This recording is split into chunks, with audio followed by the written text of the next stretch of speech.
Hello, my name is the Cozy Representative. I'm a YouTuber here on YouTube.com, and for 25 years of my life, I absolutely, wholeheartedly, passionately hated the band Maroon 5. Up until I was 25 years old, so last year, if you had asked me what the absolute worst music conceivable sounds like, I would have told you it sounds like Maroon 5. In my formative years as a music fan, a band like Maroon 5 and everything that I thought that they embodied was absolutely offensive to me. You see, when I was a very young child in the early 2000s, I started getting into the popular mainstream music of the time by way of MTV, introducing me to the likes of Snoop Dogg, Ludacris, Eminem, Sierra. It was really the pop and the rap of the era that I was most drawn to when I first started becoming aware of modern pop culture. The MTV of the era eventually led me to a new, rising band at the time called Fall Out Boy, which in discovering this band was the first time it had felt like the universe, created a musical group just for me. From that day forth, I was emo. Emo as fuck. I was all about it. Tell All Your Friends was my Bible. Alternative Press subscription in the mail every month. Tickets to Warped Tour every summer. The whole nine. The days of buying the new Rihanna CD just because you like the one big song on it, which you saw the video for on MTV, were unfortunately over for me for the time being. I had discovered my subculture, my counterculture, what I perceived to be a warmer, more comforting, more personalized, and more personally impactful world of music than, at the time, current mainstream music. I then went a tad deeper by way of bands who my idols, like Gerard Way and Pete Wentz, would mention in interviews. Bands like Black Flag and The Descendants led me to classic American hardcore punk rock when I was in middle school as well. Believe it or not, I had a period in middle school and early high school where, as far as I was concerned, I was punk rock.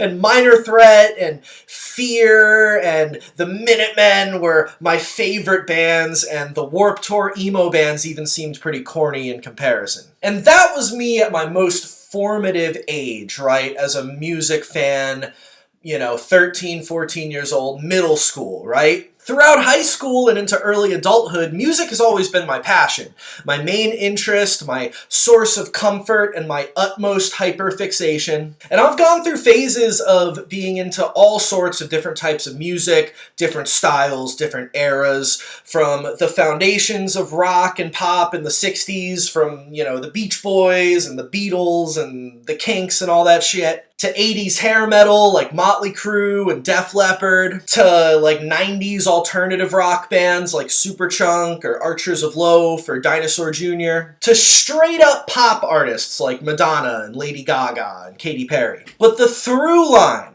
the one constant of all of my nerdy musical exploration throughout my life, despite a lot of the artists I just mentioned being mainstream, pop artists themselves, through all of my music exploration, because of being so deeply rooted as a fan of emo and punk rock when I was at my most formative and impressionable age as a music fan, I've kind of gone through life holding on to this idea that at the core of me, I am alternative, right? I am punk rock, essentially. I relate to and identify with the underground DIY punk rock ethos and music world more than anything else. If I'm listening to Katy Perry, I'm approaching it from a punk rock perspective. Whether it be a conscious thing or a subconscious thing, this is the perspective and the mindset which I have carried with me since I was 11 or 12 years old. And the thing about believing that you as a person are rooted in this case, punk rock and alternative music, most of you were and are probably exactly how I was for my first 25 years of life. When you have this mentality, mainstream music in general is not out of the question. Classic rock bands are not out of the question. Big pop artists are not even out of the question. What is, however, universally out of the question, pretty much, for people like us, is contemporary, safe, accessible, adult-oriented, let's call it suburban wine mom music. Walmart core, if you will. CDs which you can buy at the register at Starbucks. Maroon 5, The Fray, One Republic, Coldplay, Dave Matthews Band.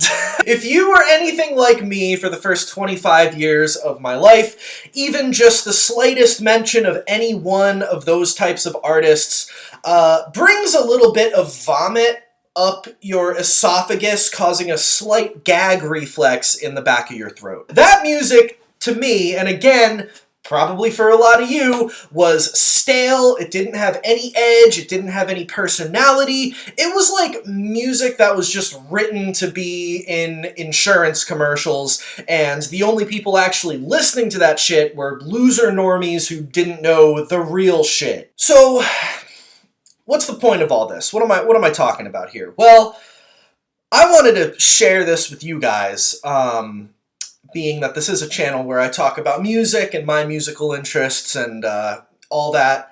My whole perspective has shifted on this type of suburban wine mom music this year in 2023. Something changed within me, and I love Maroon 5 now. I really fucking do. You see this? I own this now. This is I bought this with my own money. And it's not even just songs about Jane that I love. I've been really getting into all their albums, even like the new stuff, even songs like Animals and Payphone. I've been eating it all up. I love it. And yeah, I can't believe I'm saying this to you. Me, even like a year ago, would have been like, what the fuck? I've been appreciating The Fray in a way I never have before. Let me tell you how and why exactly I got here. So earlier this year, again, 2023, back around February and March, I was working on a YouTube video for this channel, a cozy representative video about the band The Cab. Now, The Cab were a band who came out back in 2008 on Fueled by Ramen Records. They were kind of a later addition to the Fall Out Boy, Pete Wentz, Decadence Records posse. First it was Panic at the Disco and Cobra Starship, and come 2008, you had The Cab, and The Cab were a super poppy, kind of R&B oriented pop rock band. They were like if Fall Out Boy had a baby with Maroon 5 and a little bit of Justin Timberlake, Blue-eyed soul, if you will. And Maroon 5 were a big influence on this band. The Cab's first record, Whisper War, was, again, kind of like Fall Out Boy and Maroon 5 in a blender. Their second album, Symphony Soldier, was way more in the Maroon 5 contemporary pop direction. That album featured a song which they co-wrote with Adam Levine, singer of Maroon 5, duh. And they even opened up for Maroon 5 on a world tour after that. So, as a dedicated YouTube video historian, I knew that if I wanted to understand just what makes The Cab tick, in order to have the right perspective to make a really good video on them, I knew that for the first time in my life, in order to get to know The Cab better, I was gonna have to sit down and just, for the first time in my life, listen to a Maroon 5 album and really listen to it, really just get into it, see what they're all about, because once I understand what Maroon 5 are all about, I can understand what The Cab were aspiring to be, essentially. So, begrudgingly, because again, I've hated Maroon 5 for my entire life. Begrudgingly, I listened to what I've seen people refer to as their classic album, their first album, 2002's Songs About Jane. And on first listen, I didn't get it at all. I didn't think it was necessarily bad, it just didn't make any sense to me at all. The next night, I ate a couple weed gummies. I was in my kitchen, I was doing some dishes right as the weed gummies were kicking in, and I quickly became smacked.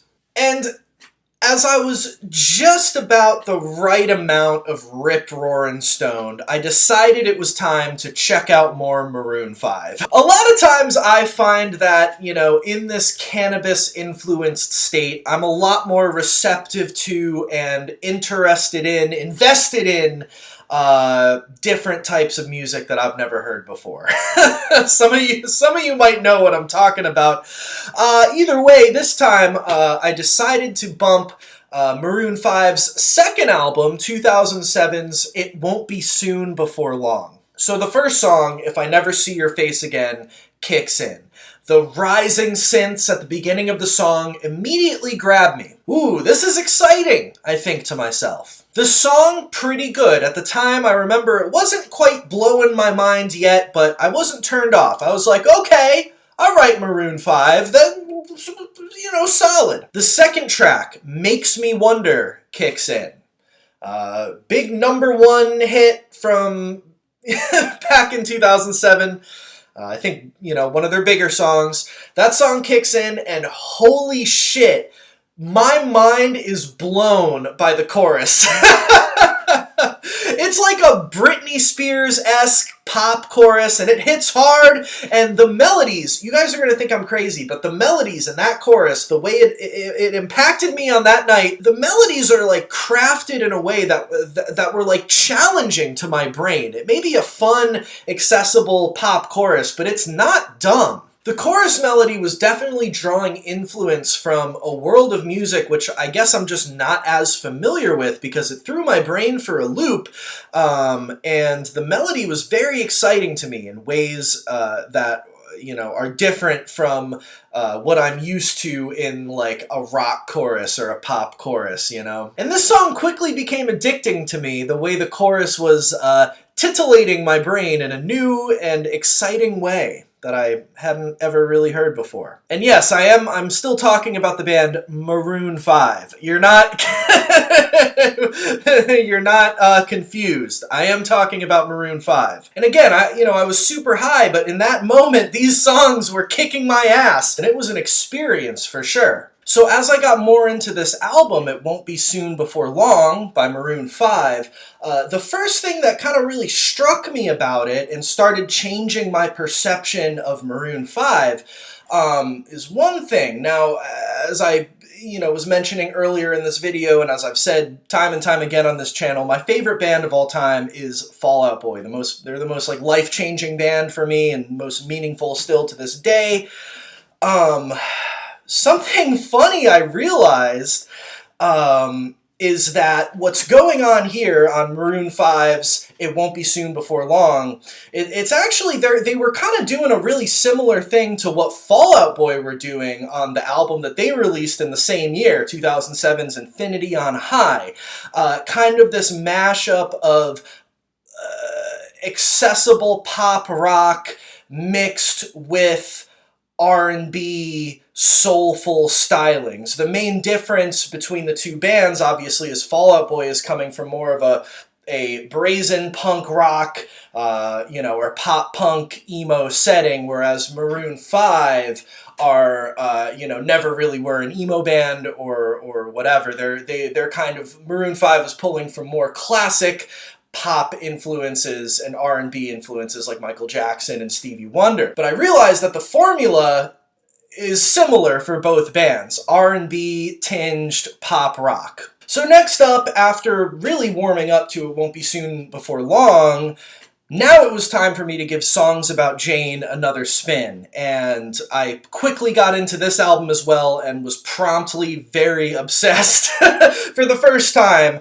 in my life this year with Songs About Jane by Maroon 5. Now, Songs About Jane is Maroon 5 at their most raw, their most emotional, their most, for at the time, cutting edge. One thing I realized about Songs About Jane is it really was a really ballsy album for the time in which it came out. You know, it came out in 2002, they were writing it in 2001.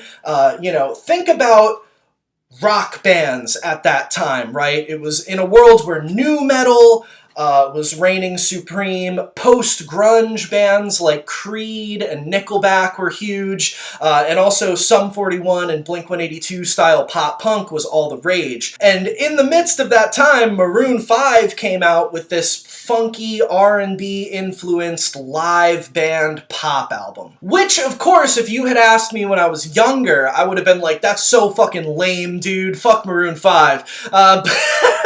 But now, looking at it from a different perspective, a more mature perspective, and hearing just how well written that album is and understanding the vibe of that album, I actually do think that that's really cool and really ballsy for what it was. And from this point on, after getting into their first two albums, to my own surprise and partial dismay, I was hooked. I found the beauty in Maroon 5. I really did. And whenever I get into an artist, a lot of you are probably the same way, I go through a phase, a like 3 to 6 month long phase where I am just obsessed with that artist. I get into every single album, I read all there is to read on Wikipedia about them, I watch all the interviews, I get to know the members, all the lore. I just go so far deep in the rabbit hole of whatever I'm interested in at the time that I annoy all of my friends about it because it's all that I can talk about for like 3 to 6 months.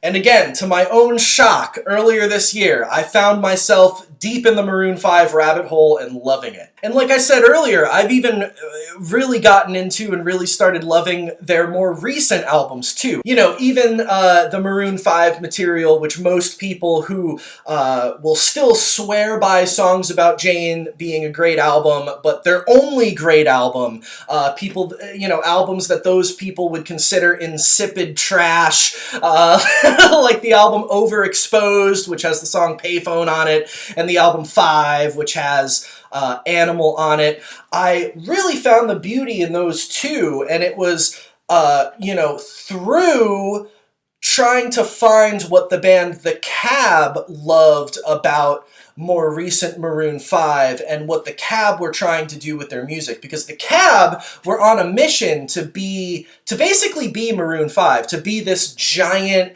world famous, accessible pop band, and their marker of the gold standard of that to them was Maroon 5. And if you listen to the Cab, it does sound like a kind of second-rate Maroon 5, especially on their second album. And what kind of opened my eyes to the newer Maroon 5 stuff and why you know, Animals and Payphone and what's that song? What Lovers Do. I realized the beauty in that stuff. I realized that, you know, even though they have come to a place where they're more just a straight up pop band, they're not like this kind of rootsy, raw band that they were on Songs About Jane, I realized that they really are, like, at this point, or at least throughout the 2010s, the gold standard for, you know, mainstream radio pop rock music, right? Maroon 5's music is the pristine, like, pop music of this era. You know what I mean? It's like the top level, like the production is perfect. You listen to Maroon 5 stuff from the 2010s and there's no notes you can make. There's no like, oh, the mix could have been better on this song, the chorus could have been a little catchier here. It's like all pristine and perfect, and I think that turns a lot of people off, but viewing it from the perspective of trying to figure out what a band like The Cab sees in their music in terms of what they're aspiring to be as far as making really great pop music, I realized that that's what Maroon 5 bring to the table and do actually a really good job with. You know, songs like Moves Like Jagger. It's like there's no improving that song. Sure, I think a lot of you people watching this and most people like us, again, from the alternative scene, look at a band like Maroon 5 and think the songs are just annoying and too perfect and too fucking whatever. But, you know, I just realized that that's the standard of excellence that comes out of Maroon 5's singles and their music is a really difficult, you know, bands try and fail. So many bands, even bands from the alternative world, the Warped Tour world, try to hit that level of just pristine pop music and fail so many times. It's not easy. You have to have a giant budget to be the fully realized version of what you're trying to be, which is what Maroon 5 is. And honestly, guys, just, you know, getting to the end of this video here, the reason why I wanted to talk about this and share this with you is because my coming around to Maroon 5 earlier this year was really an awakening, honestly, that I had, and it's something really game-changing for my own personal taste as a music fan. And you know, it was a big moment of again, like I said earlier in the video, I've loved pop music for as long as I can remember. I've always been into the more poppier side of things, really, even in liking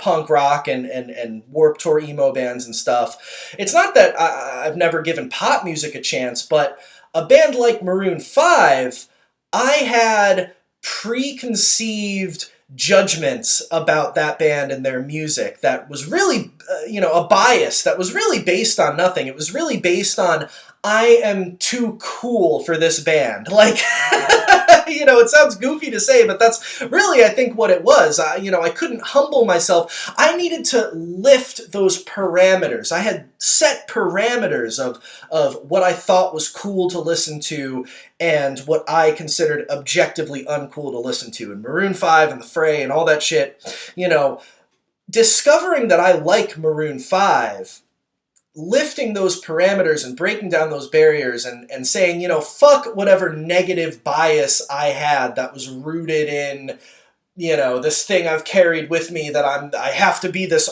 punk rock guy or whatever. It's really like I look at music as a whole in a whole new way now. And since then I've gotten into tons of other bands that I never would have gotten into, just because getting into Maroon 5 made me realize that, you know what, fuck any of these biases that I might have had. Like just check out the music, you know what I mean? It might actually open your mind and open your world to, you know, a whole new style of art and creativity that I would have just continued living my life not being open to, which would have been a detriment to me, you know, because, you know, not only just like as a music fan, but for example, like running this channel, if I want to come on here and have you people spend time out of your life listening to me talk about music, I might as well, you know as much about music as I possibly can and you know, be more cultured in that sense. That's what it really felt like for me getting into Maroon 5. It was like, even though Maroon 5, again, my past biases might have looked at them as basic, but when I ripped that door down and really got into it, I was like, oh, this is a whole new world for me, and a different and expansive world, you know, that is opening my mind up to, you know, all sorts of possibilities in music and culture that, you know, I think as a music fan, it's important and just fun to just get into all different types of shit that you never thought you would like, you know, and listen to music not from like, I should like this, that's the perspective, I should like this because it's cool, but from like, let's see what this thing is all about, you know? Let's just give it a shot, because you never know what could happen. So thank you guys. It's been your man, the Cozy Representative. Before we go, I did want to give a special thank you and shout out to all these lovely people who support the channel over on Patreon.